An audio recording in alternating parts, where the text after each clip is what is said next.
Note: the following video depicts a specific configuration of the notebook.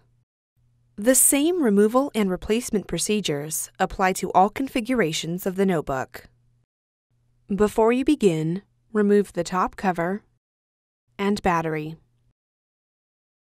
Removal.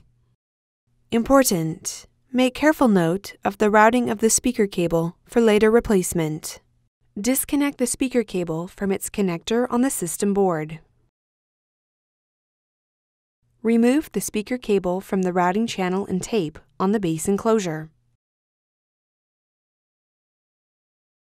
Carefully remove the speakers from the alignment pins and retention tabs on the base enclosure.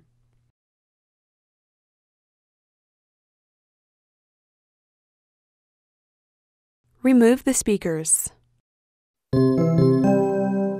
Replacement. Place the speakers onto the alignment pins and under the retention tabs on the base enclosure.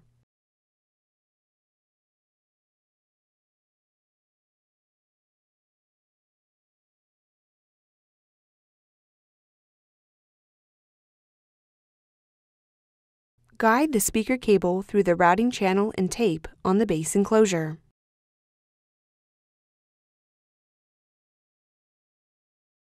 Connect the speaker cable into its connector on the system board.